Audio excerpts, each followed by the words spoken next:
Hi, I'm Nathan from Skate Loser. Welcome to the channel. I teach about the sport of skateboarding and the community. I'd say more than half the people that start skateboarding quit within the first few years of trying. In this video, I'll go over the main reasons that bring people to that point so you can try to prepare for them, so you can enjoy skating for as long as possible and progress for years to come. First reason is having the wrong motivation. Some people get into skating for the wrong reasons, like getting girls or to look cool.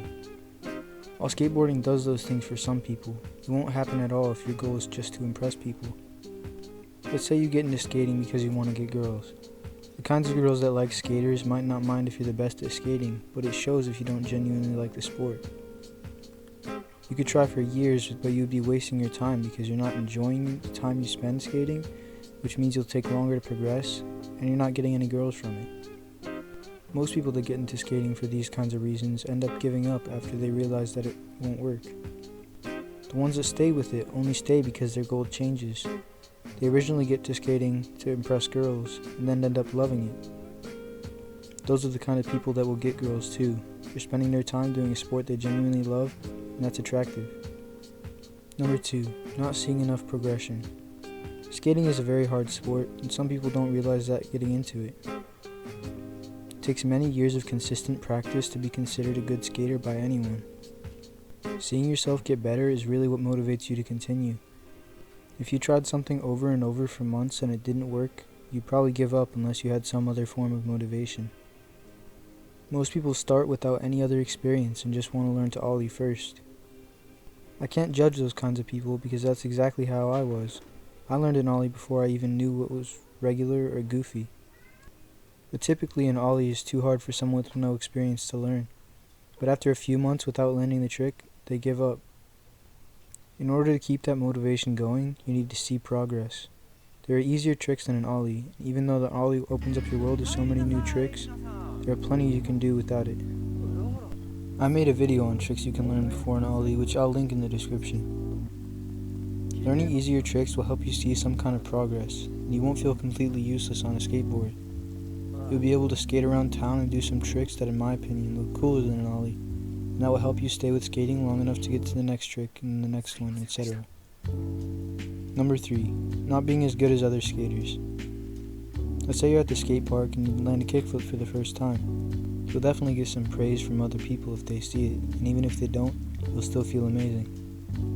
Then some 9-year-old kid does some line with a backside 360 kickflip into a Smith grind and makes your kickflip look insignificant. Man, insignificant. It's hard to fucking say, bro. What the hell? Being as good as him is just so out of reach, and no matter how hard you try to, it's impossible to be as good as him anytime soon. Skating isn't about being the best, it's about enjoying yourself. And sometimes we can't stop our natural competitive mindset. The way to look at it if you feel like you'll never be as good as someone else is to know that they were as good as you are now at some point, and maybe even worse before then. You can't compare yourself to someone who has spent more time practicing than you, which is the only reason they could be better than you. Knowing that if you just stick with it and enjoy yourself, you can be better than they are at some point is a big motivation. Once you get to a certain level, you can stop comparing yourself to other skaters anyways. Number 4, finding interest in something else. Some people enjoy skating, but they have something they care about more. Like if you skated for years and something comes up in your life that you want to put more time in than skating, you can forget about skating altogether and you only care about whatever it is that came into your life. If you really love skating though, you'll find a way to balance skating and the new things so that you can enjoy both. But sometimes unexpected things can happen, and I do understand that. You can always skate sometime in the future.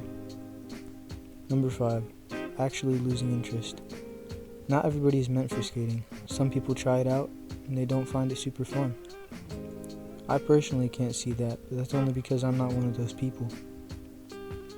You could skate for years and one day you just find yourself not enjoying it like you used to.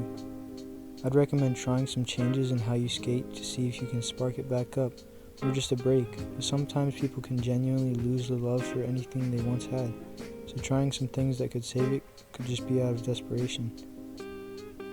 I find it sad that people can lose their love, but I guess it's similar to relationships. You love it for a while, and sometimes the love just goes away. so it's best to just leave it behind so you don't have to be sad about not having the joy you once got out of it. I hope you've gotten some kind of entertainment or information from this, even if it wasn't much.